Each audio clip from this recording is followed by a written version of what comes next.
Okay, so this is the February 2026 MLBB tier list for Gold Lane, and yes, this will be the final video in this 5-part series featuring the February 2026 MLBB tier list. I just want to say that if you have made it this far and watched all 4 of my other videos, I really just want to give a huge shout out and thanks to you. These set of videos have not been the easiest to make, but because of you guys, because of the content, because of the audience that I have, I've been able to push through and make even better videos for you guys. So I really hope that you all did enjoy the series, and if you do, please comment down below and let me know so that I know that I should continue making this kind of content in the future. Now, just to give a quick recap, the meta is pretty confusing right now. It seems pretty standard, but your rank meta may not always be what works. So we are trying to teach you what actually works in the game and why it works. So the B tier picks will be the viable but outclass picks, the A tier picks will be the stronger meta picks, and the S tier ones will be the top tier picks with minimal counters and weaknesses. Now, whereas for Gold Lane, there really isn't a situational tier that we only are sticking to these three, because Gold Lane honestly right now is very standard. If you notice in pro play, they only really pick like 3 to 5 different type of gold laners, and half of them aren't even marksmen. So really, it's like versatile but standard at the same time. It's flexible, but it's only within those few heroes. So as much as I would like to put like all of the top few in S tier and just like leave the other tiers out, obviously we know that's not feasible, and you want more adaptability in your own rank games as well for more casual players. So yeah, this video is just really for everyone, and I hope you find something useful in it. So, starting from B tier, we of course have the Mia, right? I never thought I would say this, but we have Mia. Now, Mia recently got a buff that makes her out cooldown go from 30 to a mere 20 seconds, okay? I know y'all might not think this is huge, but this is actually insane. They did not change anything about her except reduce her out cooldown in late game down to 10 seconds, but this is really huge. Why is this so? Mia's ult is basically a purify, right? It's a free purify. Now imagine this, you're trying to catch a Mia, but every 20 seconds she is a purify. And considering that most skill, like cooldowns require like more than 20 seconds, such as a Kalea out, such as a Cho out, the only thing that forces a purify out from you that has a cooldown less than 20 seconds off the top of my head right now is a Selena arrow. But that's provided Selena's arrow even hits, right? It's not even like a lock on like a Cho or Kalea. So having that free purify and having that free get out of jail free card basically makes you 4 times more versatile and more safe than other marksmen that are forced to take purify. You basically have a purify built into your kit. And for that reason alone, it makes up for Mia's mobility. It allows her to jump scare people as an assassin marksman as well, appearing behind them and just dishing around crazy amounts of damage. She really isn't up there because her mobility is just, like I said, so low, but her out cooldown does help her mobility, and thus she makes it into the B tier for me. Beside her in the B tier, we have Ruby. Now, Ruby used to be one of the more prevalent fighter gold. In fact, Ruby was, I think, the first fighter gold that started this all out. And when she was introduced, she was in S tier. And by this, we're talking about post buff Ruby, by the way. For those of you who have taken a look at Advanced Server or maybe seen some videos from your content creators, you realize that Ruby got a nice little buff that makes her damage more reliable and just make her so much consistent in the game itself. But as of right now, the change hasn't been implemented yet, so Ruby is just sitting there. She has decent CC, I guess. She's one of the fighter gold that are ranked lower in this tier list, and she really just is outclassed by other gold lane fighters right now. Now, another fighter gold that fell off hard, and this was in fact the OG fighter gold besides Ruby, like the new gen fighter gold, we have CC. Now CC, like I said, with Ruby used to be in S tier in the fighter gold, but the trends have just changed so much that sustained fighters that don't really provide other utility like themselves really fallen off as well. Now CC is also because she has fallen off accordingly in the XP lane, so naturally in gold lane she will be ranked lower as well. She just isn't as flexible right now, she isn't as mobile right now, her sustain isn't really as good right now. Basically all aspects of her got nerfed, and I really didn't expect the nerfs to hit her that hard, but I guess pros are also finding use for less seen heroes, such as we will mention it later, yes. So we're gonna talk about the meta Go Lane fighters that will outclass CC and Ruby later on in the A and S tier, but for now just know that CC is down in the B tier. And to wrap up the B tier very quickly here, this will also I think be a shorter video unless I find something to yap and glaze about the S tier heroes, but we have Obsidia.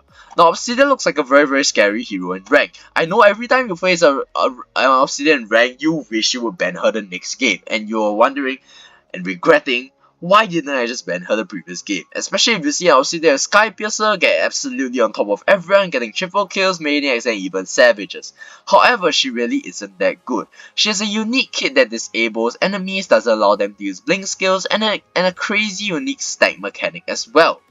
She is overall a really well designed hero, but that doesn't mean she's at the top of the tier list. She's still very situational and similar to something like a Granger, which we'll talk about later. She really requires the team to know how to play around her funnel playstyle, give her the timestamps for her to play and actually dish out damage. If you want to know more about this Obsidia hero, you can go and view the video on my channel.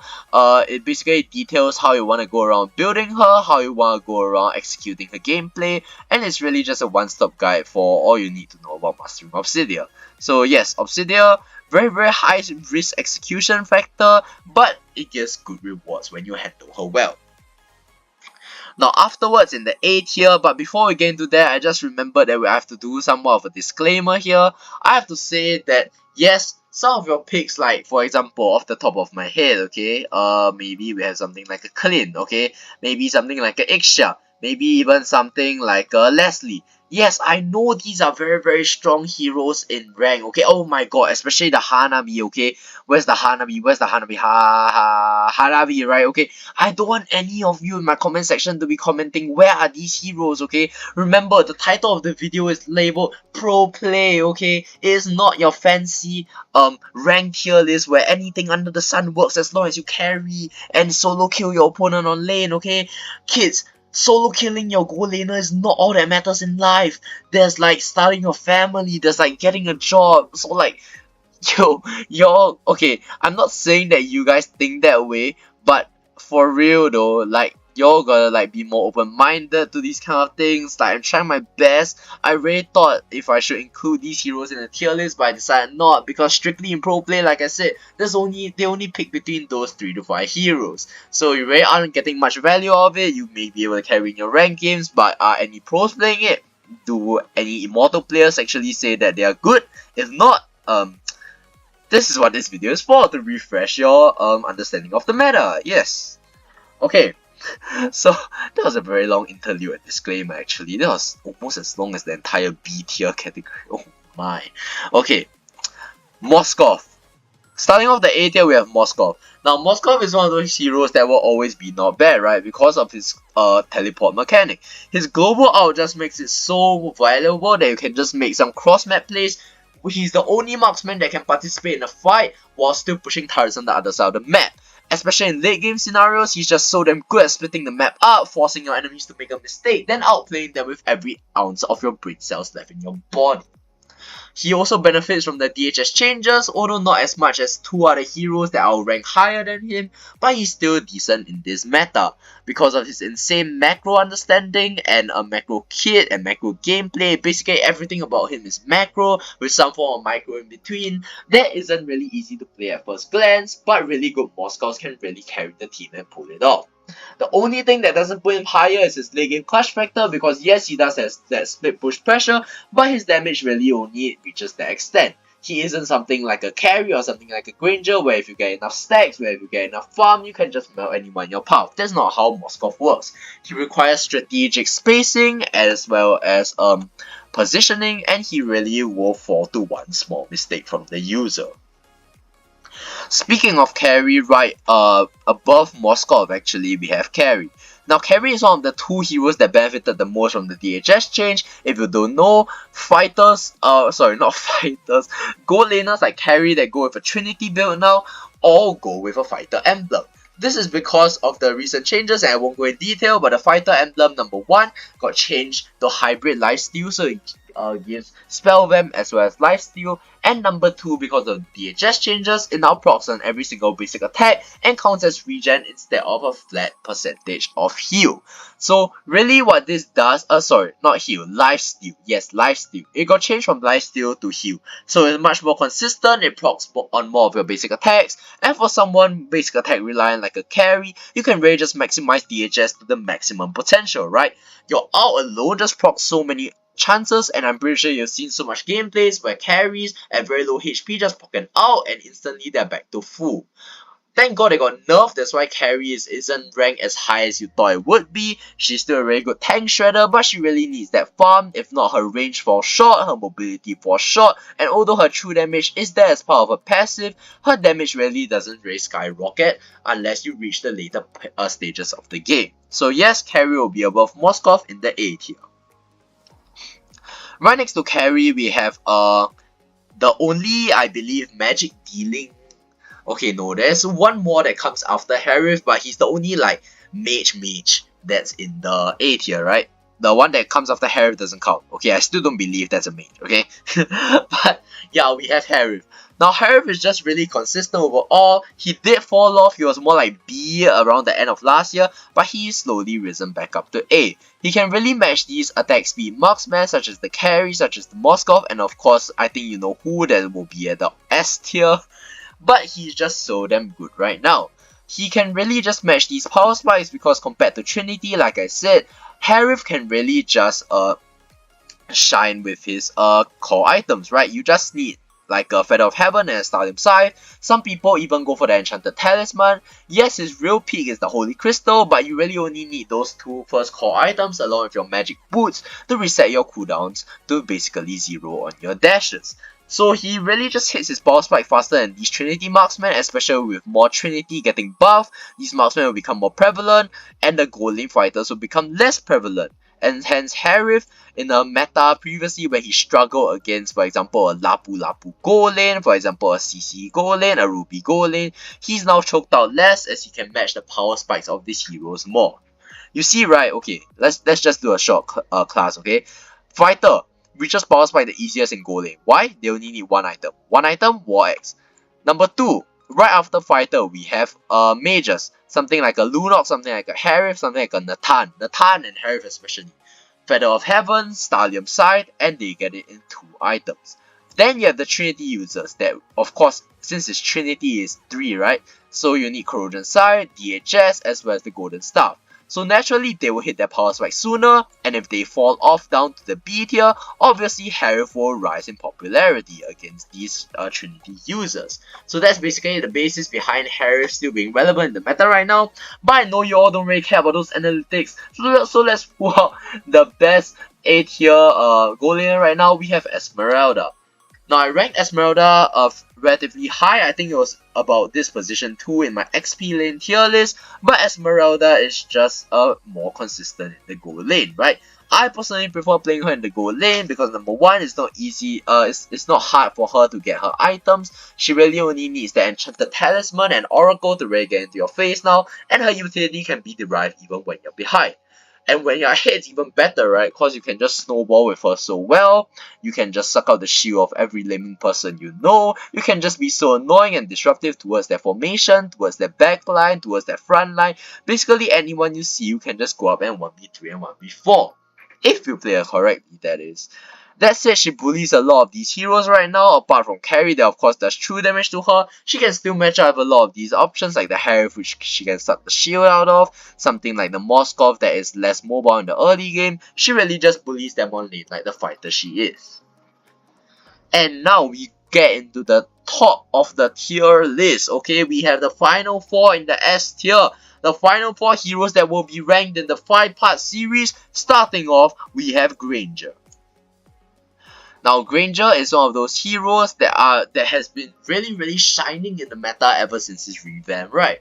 He got revamped like more than a year ago, and if you guys did not know, I in fact got the Granger figurine. It's still in shipping process, but I did just break a hole in my wallet for it. I just ripped the hole open like nobody's business, like there's no tomorrow, because I really made a pack to get it, but that's a story for another day. I'll probably just make a video on it when it comes. and just showcase it all to you in the most beautiful way possible. But going back to the tier list, speaking about Granger, he really just is good right now. He's good almost in every single meta. Yes, some people may say he got nerfed, but Granger, trust me guys, he really hasn't fallen off that much. If teams know how to play around him, if they know how to funnel his Sky Piercer stacks, if he gets about 4 to 5 kills in the mid game, transitioning into the first Lord fight, he can really just single-handedly just shoot down every single enemy that he sees. Because Sky Piercer is also does a percentage of the enemy's max HP. Even if against tankier lineups, he can still do well as long as he gets those early stacks in against, for example, his counterpart gold laner, for example, the jungler that tries to gank him. He just needs to be involved in more team fights and he can easily snowball out of control. However, similar to Obsidia, since he's a stack-based hero, when he falls behind, his damage really isn't there, it really isn't consistent because he needs to constantly proc his cannon and gun. So his mobility will fall as well since he cannot just keep refreshing the cooldown of his dash and keep like reducing the cooldown of it. But overall still a very good hero that has insane burst potential as well as outplay potential. And is really fun to play guys. Granger is one of the most adrenaline pumping gold laners there is in MLBB. But you know who is more adrenaline pumping? We have Sora Gold. Yes, we have Sora Gold, guys. This hero is so damn good that he... My accent just changed. I may cut that part out. I don't know. This hero is so damn good that he's not only played in XP, he's played in the freaking gold lane. Yes, I don't know which guy decided to invent this. Right, is innocent. But I don't know which guy decided to, or why he decided to invent this Sora in the gold lane. He freaking said it was his first time playing it as well. But it doesn't matter. Sora Gold is so damn underrated. And when I pick in rank, Moonton reports me for being the dark system. But who the hell gets the MVP? Right? Sora Gold is just so consistent. You can basically, okay, you are relatively weaker in the laning phase. Yes, we get that. But that's in the XP as well. Against a marksman, you can have a better time because your damage is just higher than them in the early game due to the how marksmen scale, right? They scale better in the late, fighters are stronger from the get-go, so you can really just punish them. And your assassin form just gets you so many solo kills on late. When you transition into mid to late game, you can then transition into torrent form to set up more team fights. You are just such a versatile hero that can be flexed into almost every single role in the game. You can fit any single setup initiator. You can be a diving assassin. You can basically be anything that your team requires. So Sora just a very good hero right now. Despite the nerfs, I still think that he's top 3 in the gold lane. And number 2, we have none other than the most, I wouldn't say broken, but this hero abused the changes to DHS so much because this hero's core item was the DHS. It is none other than Mr. Claude.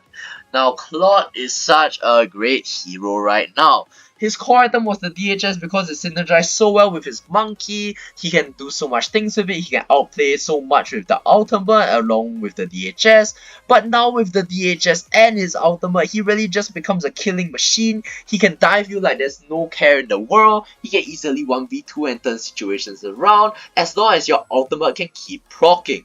As long as your ultimate keeps proccing, your fighter emblem keeps proccing, your DHS keeps proccing. It's basically like a package, it's like a 3-in-1 package, and you are such a good tank killer as well. Although carry does true damage, Claude was the OG tank killer that can kill tanks even without true damage, and that was thanks to the DHS. Now the DHS buffs, of course Claude can shine even more, and he's such a good hero overall. He's good in team fights, he's good in the laning phase, he has self-kiting ability, he can pair with the crown, he can pair with the wind of nature, he can pair with the malefic gun, the rose gold meteor, the wind talker. He can build almost everything under the sun and still be effective because of how his kit is designed. Now, I've always thought that Claude is a great hero, but I really didn't see a meta where like previous meta, like the Bruno, like the Roger, I didn't see a meta where he could shine in that because there was so much burst damage there and he really couldn't keep up. But now in the sustain meta, now where tanks are more prevalent, a meta where your gold laners are equally as DPS heavy as you can really just match up to them. So Claude easily S tier. But what could be better than the Claude in the gold lane? It's a Freya in the gold lane. That's right. You all may be wondering where Freya is in the jungle, where she is in the XP category, but she really is the best in my opinion in the gold lane. Now, this was introduced by M7 meta players. I won't specify which teams and who, but I'm pretty sure you have a good sensing if you are like a semi-competitive player or if you just watch MLBB esports in general. Freya is such a great hero because she dominates the laning phase. Her recent buffs makes her ult more spammable, gives her more survivability, makes her shield more consistent, and she's basically able to kite in, poke, and then disengage out with ease. Now, Freya isn't a really easy hero to master, especially with the revamp. You can't just brainlessly spam skills anymore, because your skill timings, depending on whether you dash or whether you use the knockup from the lead, it really does make a difference in closing the gap between you and the enemy. However, the moment you master that, Freya just becomes such a great hero to use in your hands. She has good turret push potential, she's great from the moment she gets level 4 because of the built-in regen and heal you get from her passive, and she's just such a great damn hero right now. She can match up to a lot of the marksman gold laners such as the Granger and the Claude. She can easily just stuff them out. The only counters to the Freya are something like a Sora go or another fighter go that can basically match her prowess from the early game. So you can see how the fighter go meta has evolved, and although we don't have situational picks here, although we have very little heroes in this category, although very little heroes work, I hope that you can appreciate the draft composition archetypes and what makes up a meta hero and how it has changed throughout the seasons, right? It went from the OGs such as the CC and the Ruby to something like a Lapu and even like a Phobius, and now it has evolved into something like a Freya and a Sora.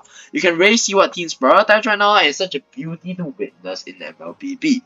And with that again, it concludes the 5-part series to the February MLBB 2026 tier list. I really hope you enjoyed the series as much as I did making it. It was such a fun time making this whole series, and I really want to do it again if the support is ongoing. So make sure to leave a like and comment down below, and do remember to give a subscribe if you want to see more of this content. Remember that this is Jarek, and I'm not just teaching you what works in ML, I'm teaching you why it works. See you next time.